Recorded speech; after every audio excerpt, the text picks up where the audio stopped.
ఇంట్లో ఎటు చూసినా ఉంటాయి. అన్నీ వాడి తెచ్చినవే. మా ఇంటికి వచ్చి చూడాలి. ఎప్పుడు సందడే, నవ్వు లేకుండా నిమిషం ఉండదు. నువ్వు కనుక మా ఇంటికి వస్తే ఫ్యాక్టరీ వద్దు ఏమీ వద్దని అక్కడే ఉండిపోతావు. వీలు చూసుకుని ఒకసారి వస్తాం. ఒక్కసారి ఏంటి వకులా, నువ్వు అనాలే కాని ఆద్య ఇల్లు నీ ఇల్లు కదా ఏంటి? మా చిరుకి ఆద్య అంటే ప్రాణం. ఆద్యకి కూడా మా చిరు అంటే చాలా ఇష్టం. కానీ నీ గురించి ఆలోచించే మా చిరుకి ఆద్య దూరం అయింది. అందుకే అందరం కలిసి చిరుని ఇక్కడికి పంపాము.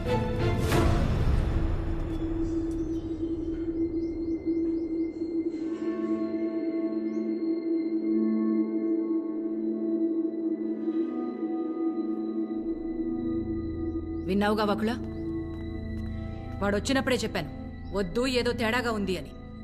నా కళ్ళకు అందరూ అలాగే కనపడతారన్నావు. ఇప్పుడు చూడు, నా కళ్ళకు కనిపించింది నిజమైందిగా. సరిత గారు మాట్లాడకు. మీరు ఆడాళ్లేగా. సాటి ఆడదాన్ని మోసం చేయడానికి మనసెలా ఒప్పింది? అసలు నిన్ను తన్నాలే పట్టుకుని. అమ్మా, నువ్వు నోర్మే. ఏంటి అద్యా ఇది? వాళ్ళంటే ముక్కు మొహం తెలియని వాళ్ళు. మీ అమ్మ గురించి పూర్తిగా తెలిసిందానివి నువ్వే ఇలా చేస్తే ఎలా? తనకున్న ఒకే ఒక్క నమ్మకం నువ్వు అందరిలాగానే అనిపించావు కదా. అయినా మిమ్మల్ని అనాలి. ఏం పెంపకమో ఏమో. పెంపకం గురించి ఎందుకండి? ఏ అంత రోషం పొడుచుకొచ్చింది? చేసే ముందుండాలి. ఎందుకు అలా మాట్లాడుతున్నారు? ఇంకా మాట్లాడుతున్నాను, సంతోషించండి. అక్క, ఇదంతా మనకు అవసరం. పద వెళ్దాం. ఇంకా నుంచున్నారే, పదండి. సిగ్గుండాలి. అమ్మా ఆగమ్మా. ఏ ఏ ఆగు.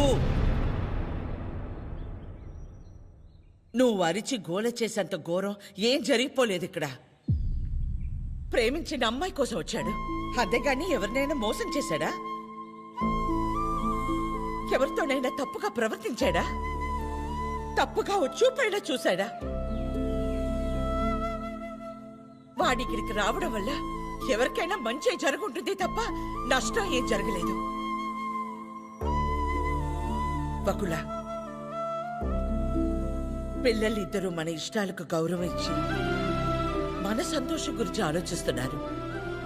ఒక్కసారి వాళ్ళ ఇష్టం గురించే ఆలోచించడంలో తప్పే ఉంది.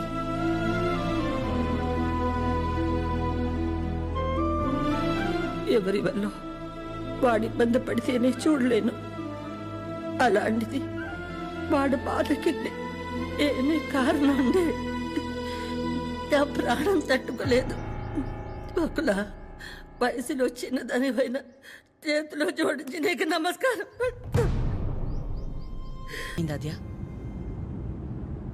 ఏమైందమ్మా? నేనే నీ ప్రపంచం అంటావు కదా. నువ్వెలా ఉన్నా దానికి నేనేగా కారణమవుతాను. మరి నువ్విలా ఉన్నావంటే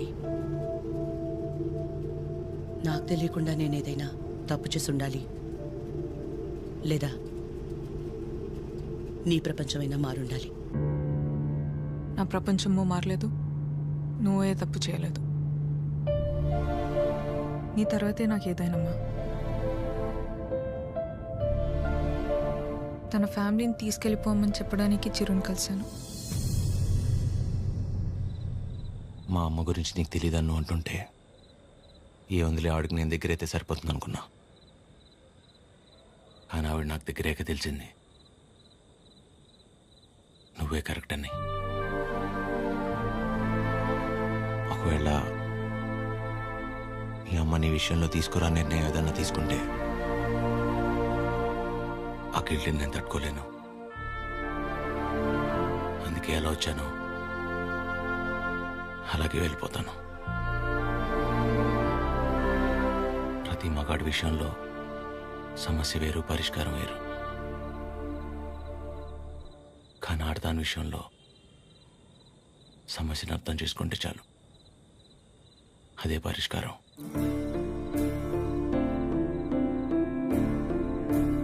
ఐ మిస్ యూ.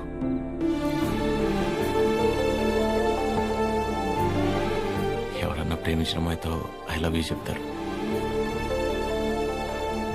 కానీ కనీసం ఐ లవ్ యూ కూడా చెప్పకుండా మిస్ యూ చెప్పిన వాడిని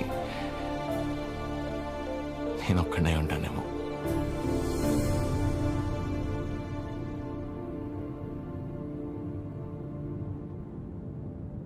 ఇప్పటిదాకా నేను ఒక్కదాన్నే నీ గురించి ఆలోచించాను, కానీ ఈ విషయంలో వాడు కూడా నీ గురించి ఆలోచించాడు. అనుకోకుండా ఆ తర్వాత రోజు ఏదేదో అయిపోయింది. అయింది చాలమ్మా. ఆంటీ వచ్చి ఏం నచ్చారు, అది నా దగ్గరే ఉండిపోయింది.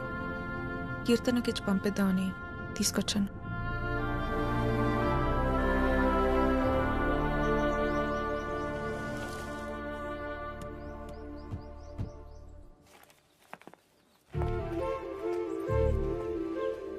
ఏంటి పద్మ?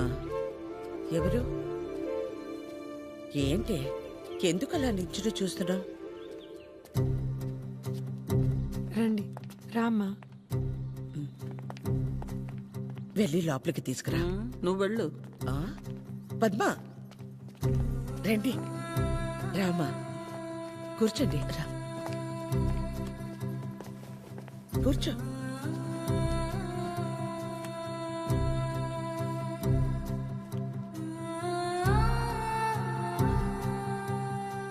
చిరు లేచిన వెంటనే నంబర్ తీసుకుని ఫోన్ చేద్దాం అనుకున్నాను.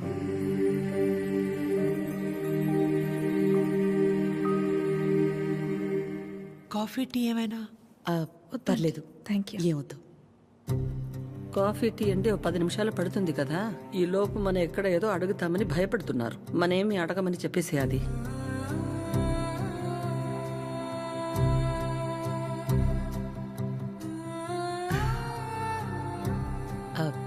ఇంటికొచ్చినప్పుడు మీ చైన్ మా దగ్గర ఉండిపోయింది, ఇచ్చెళ్దామని ఈ మధ్య.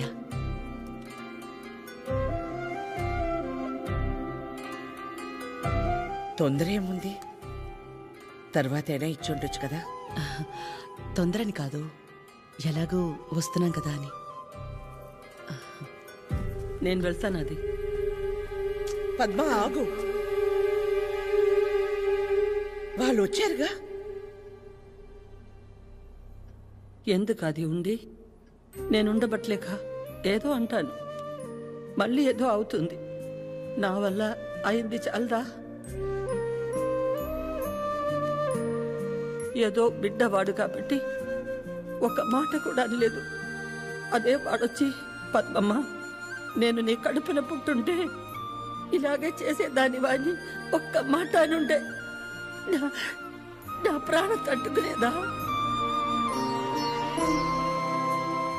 అందరి మనసులో ఉన్నదే కదా అది. నేను బయటికన్నాను, అంత మాత్రానికి అన్నెన్ని మాటలా? ఆవిడ పేరేంటి? జుట్టు ఇక్కడ దాకే సగంలో సగం ఉంటుందే. సరితలా మాట్లాడి ఉండకూడదు, తప్పే. నా బాధ సరిత అలా మాట్లాడింది కాదు. అంత జరుగుతున్నా నువ్వేం మాట్లాడలేదు, అందుకే. ఏం మాట్లాడాలి పద్మ?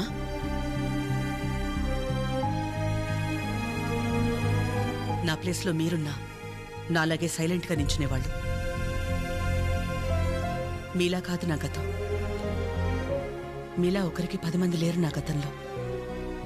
ఓ రోడ్డు దాటాలంటే ముందు చూపు మీద ఆధారపడతాం, తర్వాత వినికిడి మీద ఆధారపడతాం. అది లేదంటే సాయం చేయమని ఓ మాట మీద ఆధారపడతాం. ఎప్పుడైతే గౌరవించకపోయినా పర్లేదు, కనీసం ఆడదని గుర్తించటం కూడా తెలియని వాణ్ణి పెళ్లి చేసుకున్నానో చూపు పోయింది. నా బాధ ఇదని ఏడ్చినా మౌనంగా ఉన్న ఇంట్లో వాళ్ల వల్ల వినికిడిపోయింది. సాయం అడుగుదామంటే ఎక్కడ డబ్బు అడుగుతుందేమో అన్న బంధువులు ఒకవైపు, సాయం చేస్తాం మాకేంటి అన్న రాబందులు మరోవైపు.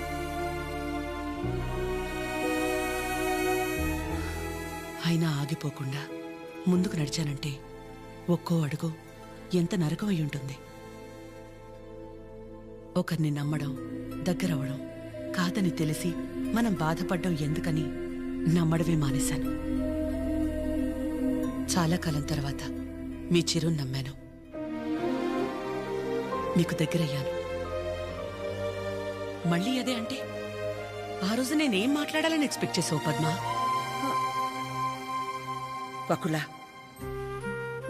నువ్వు ఒక్కదానివైనా మేం 10 మంది అయినా పిల్లల విషయంలో మనం అందరూ ఒకటే. చిరు అనుకుంటే ఎంతసేపు? మా అందరినీ కాదని ఎవరో ఒకరిని పెళ్లి చేసుకోవడం. ఆద్య అనుకుంటే ఎంతసేపు? కానీ మా అమ్మ 100% కరెక్ట్. తన తర్వాతే నాకు ఎవరైనా అని చిరుని మర్చిపో అంది. వాళ్ళకంటే ఎక్కువగా వాళ్ళు మనమే ముఖ్యం అనుకున్నారు. ఇలాంటి పిల్లలు దొరకడం మన అదృష్టం. వాళ్ళు కలిసి ఉంటే హ్యాపీగా ఉంటారని వాడిని పంపించామే తప్ప నిన్ను బాధ పెట్టాలనో మోసం చేయాలనో కాదు. నేను మాత్రం ఆలోచించనా ఎక్కడ నేను బాధపడతానేమోనని? తన ఇష్టాన్ని పంచుకోకపోగా నేను అపార్థం చేసుకుంటే కోపాన్ని కూడా చూపించకుండా తనలో తనే ఏడ్చిందంటే ఎన్ని కష్టాలిచ్చినా దేవుడు నాకు ఇలాంటి కూతుర్ని కూడా ఇచ్చాడని తెలుసుకోవాలనే కదా. అమ్మా, ఎందుకమ్మా ఇదంతా ఇప్పుడు? ఆపకాత్య, ఇలాగే కంటిన్యూ అయితే నేను నిన్నమ్మా అని పిలవాల్సి వస్తుంది.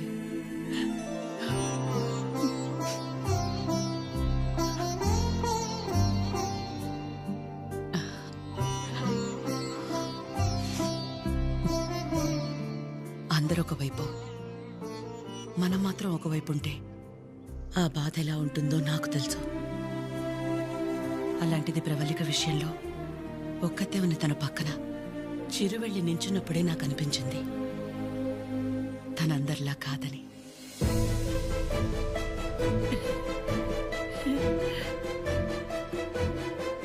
తనంతటి తానొచ్చి మీ అమ్మాయి అంటే ఇష్టం అందుకే ఇదంతా అని చెప్పుంటే ఖచ్చితంగా క్షమించేదాన్ని కాదు. ఎప్పుడైతే తన వల్ల నాకు ఆద్యకి మధ్య ఇంత దూరం కూడా రాకూడదనుకుని తన ప్రేమనే పక్కన పెట్టేయాలని నిర్ణయం తీసుకున్నాడో అప్పుడే తనకంటే ఆడవాళ్ళని గొప్పగా ఎవరూ అర్థం చేసుకోలేరని అనిపించింది.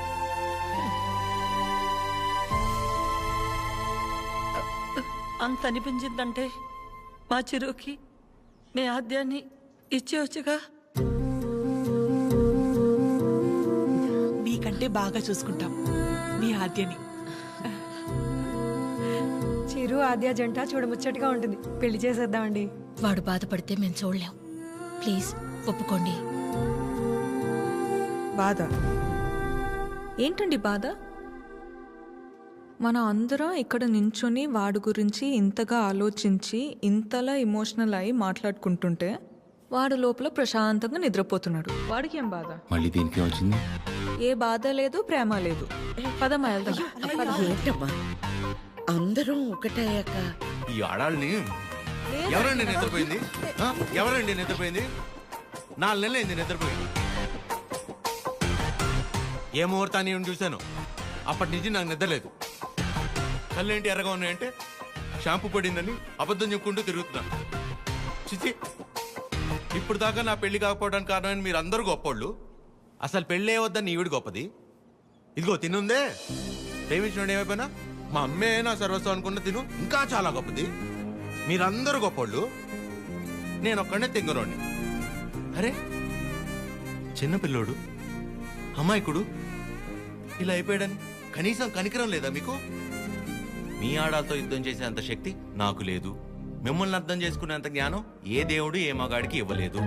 ఒకటే అనగలను, ఆడాళ్ళు మీకు జోహార్లు. అతే అతే ప్లీజ్ ప్లీజ్ మీ అమ్మాయి నాకు ప్లీజ్ తీసుకెళ్ళండి.